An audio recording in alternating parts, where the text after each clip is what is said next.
Bienvenue, aujourd'hui on va s'attaquer à un gros morceau, la gestion du DNS sur Windows Server. On va un peu laisser de côté l'interface graphique, celle qu'on connaît tous par cœur, pour plonger dans ce qui se fait de mieux avec PowerShell. On va voir comment passer de tâches répétitives, parfois un peu fastidieuses, à une automatisation vraiment efficace.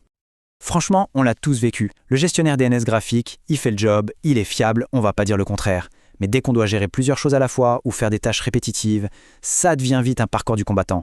Créer une zone, ajouter un enregistrement, à chaque fois, c'est une cascade de clics. Et c'est là que le bas blesse. Cette méthode n'est juste pas faite pour être efficace à grande échelle. Alors là, regardez bien cette comparaison, c'est saisissant. À gauche, la méthode graphique, une dizaine d'étapes, de clics, de fenêtres à valider, c'est un vrai labyrinthe. Et à droite, la magie de PowerShell, une seule ligne de commande. Une, claire, nette, directe. Le gain de temps et surtout la réduction du risque d'erreur sont juste évidents.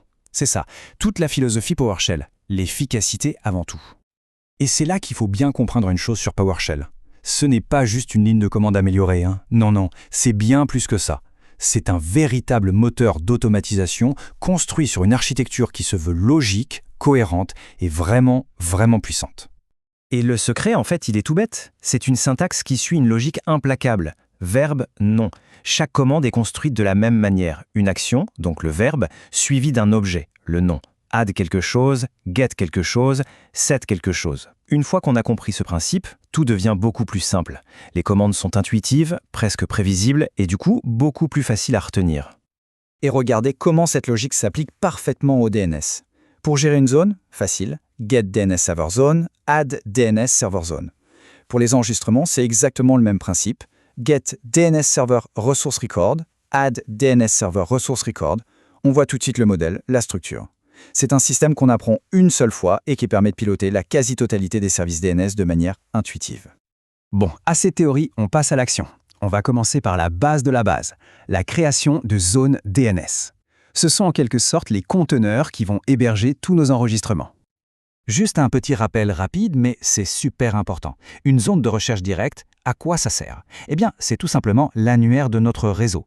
C'est ce qui traduit un nom de domaine facile à retenir comme www.exemple.com en une adresse IP du genre 192.168.1.1 que les machines peuvent comprendre. C'est le cœur du système. Et voilà la commande magique pour créer une nouvelle zone primaire qui est intégrée à l'Active Directory. On utilise add DNS server primary zone, on lui donne un nom avec le paramètre name et on définit sa portée de réplication.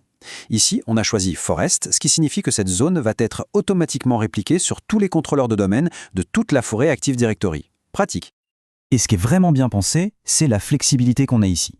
Le paramètre name, bien sûr, il est obligatoire, c'est le nom de la zone, mais après on a le choix. Soit on utilise réplication scope pour une zone intégrée à l'Active Directory avec les options forest ou domaine, soit pour une zone standard, plus classique, on utilise zonefile pour dire dans quel fichier on veut stocker les informations. Ok, nos boîtes, nos containers, les zones sont prêtes. Maintenant, il faut les remplir avec des données qui servent à quelque chose, les enregistrements de ressources. Et l'opération qu'on fait le plus souvent, c'est de faire correspondre un nom de serveur à son adresse IPv4. C'est le fameux enregistrement de type A comme address. Et paf, voilà la commande en action.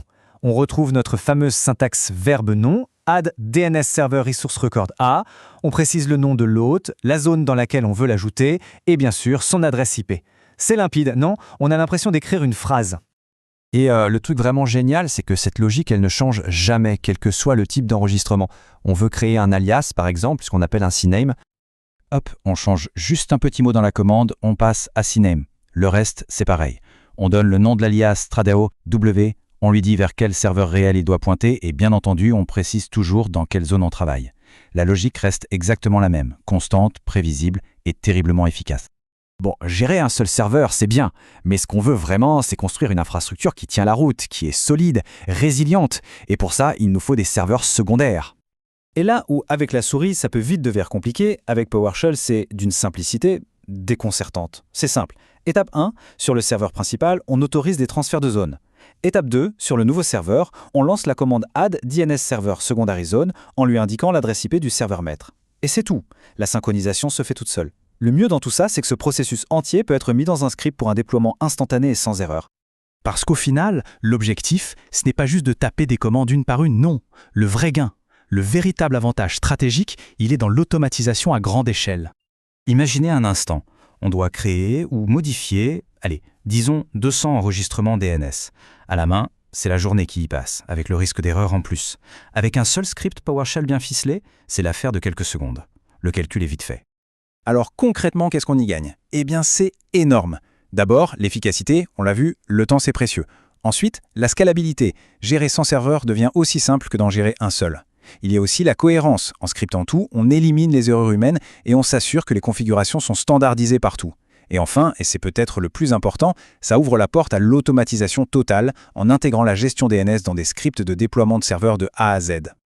Donc la vraie question, ce n'est plus de savoir s'il faut utiliser PowerShell pour le DNS, mais plutôt par quoi on commence. Quelle est la tâche qui fait perdre le plus de temps en ce moment? Celle qui génère des clics sans arrêt? C'est souvent en s'attaquant à ce problème qu'on fait le premier pas vers une gestion de l'infrastructure beaucoup plus intelligente.